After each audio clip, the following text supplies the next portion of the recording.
Hi எல்லாருக்கும் வணக்கம். இதான் ஸ்டுடியோ, நான் அருண். இன்றைக்கி எங்கள் ஊர் சொசைட்டி வந்திருக்கிறேன். எதுக்கு வந்திருக்கேன்னா, பொங்கல் வந்துட்டு நீர் வந்தாலே பொங்கல் வந்துடும். ஒரு 2 வீக் தானே. இப்போ பொங்கல் பரிசாக நம்ம தமிழ்நாடு அரசு தெரியும். எப்பொழுதுமே ஒரு கரும்பு, 1 கிலோ அரிசி, சக்கரை பொங்கல் பரிசாக கொடுப்பாங்க. அதோடு சேர்த்து இந்த வாட்டி 3000 பணம் தர்றாங்க. அதுதான் ப்ரோக்ராம் ஆரம்பிக்க போகிறாங்க. இன்னைக்கு ஸ்டார்ட் ஆகுது. இன்றைக்கி ஜனவரி 8 இன்னைக்கு ஸ்டார்ட் பண்ணுறாங்க. அதுலேருந்து எல்லா சொசைட்டிலையும் அமௌண்ட் கொடுக்குறாங்க. ஒவ்வொரு குடும்பத்து அட்டைக்கும் ஒரு 3000 அமௌண்ட்டு, 1 கிலோ அரிசி, 1 கரும்பு, 2 சக்கரை கொடுக்குறாங்க. நானும் வாங்க தான் வந்திருக்கிறேன். மீட்டிங் ஆரம்பிச்சுட்டு எல்லாம் கூட்டம்லாம் பார்த்துட்டு வீடியோ காட்டுறாங்க. மறந்துட்டேன், மன்னிச்சிடுங்க. வேட்டி சிலை பொங்கல் தொகுப்பில் கண்டிப்பாக வேட்டி சிலை எப்பொழுதுமே இருக்கும். ஏன்னா பொங்கல் தொகுப்பில் அரிசி, சக்கரை, கரும்பு, இப்போ 3000 பணம், இது இல்லாமல் எப்பொழுதுமே வேட்டி சிலை உண்டு கண்டிப்பாக.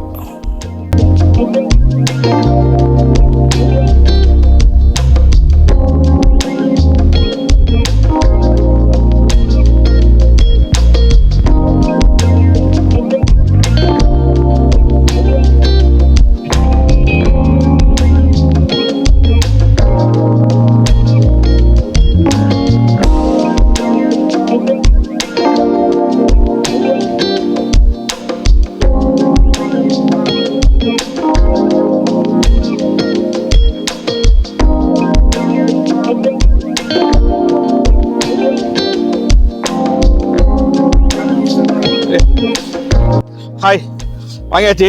சூப்பர், பெரிய வாங்கிட்டீங்களா? Super super, happy Pongal. தமிழக அரசு கொடுத்தது 1 கிலோ அரிசி, சக்கரை எல்லாம் இருக்கு. பணம் பாக்கெட்டில் இருக்கு. ஒரு கரும்பு, எல்லாம் பொங்கல் தொகுப்பு. அப்புறம் சந்தோஷமா வாங்கிட்டு போயிட்டு இருக்காங்க.